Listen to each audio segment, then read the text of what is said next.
தற்போதைய அண்மை செய்தி. கள்ளக்குறிச்சி மாவட்டத்தில் அரசு பேருந்தின் கண்ணாடியை உடைத்த மாணவர்களால் பரபரப்பு ஏற்பட்டுள்ளது. இதுகுறித்து கூடுதல் விவரங்களுடன் இணைகிறார் நமது செய்தியாளர் சிவபிரகாசம். வணக்கம் சிவபிரகாசம், உங்களுடைய கூடுதல் விவரங்களை சொல்லுங்கள். வணக்கம் ஆனந்தி. கள்ளக்குறிச்சி மாவட்டம் உளுந்தூர்பேட்டை அருகே உள்ளது கன்னியாகுப்பம் கிராமம். இந்த கிராமத்திலிருந்து நாள்தோறும் உளுந்தூர்பேட்டைக்கு அரசு பேருந்து இயக்கப்பட்டு வருகிறது.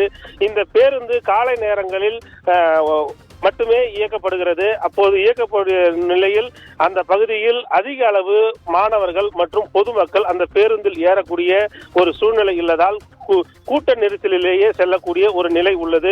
இதனால் பல கிராமங்களில் அந்த பேருந்து நிற்காமல் செல்லக்கூடிய நிலை ஏற்பட்டுள்ளது. இது குறித்து அப்பகுதி மக்கள் போக்குவரத்து துறையிடம் பலமுறை தெரிவித்தும் மாற்று பேருந்து ஏற்படுத்தவில்லை.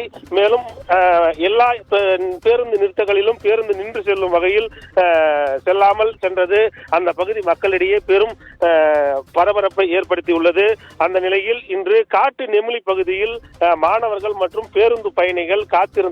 அந்த பேருந்துக்காக அந்த பேருந்தில் அதிக அளவு கூட்டம் வந்ததாக கூறப்படுகிறது. அதனால் பேருந்து ஓட்டுநர் அந்த காட்டு நெமிலி பேருந்து நிறுத்தத்தில் பேருந்து நிறுத்தாமல் சென்றதால் அங்கிருந்த மாணவர்கள் ஆத்திரமடைந்து அந்த பேருந்தினுடைய பின்பக்க கண்ணாடியை கல்லால் அடித்து உடைத்தனர். இதனால் அந்த பகுதியில் பரபரப்பு ஏற்பட்டது. உடனடியாக பேருந்தை நிறுத்திய பேருந்து ஓட்டுநர் கீழே இறங்கி வந்து பார்த்து உடனடியாக காவல்துறைக்கு தகவல் தெரிவித்தனர்.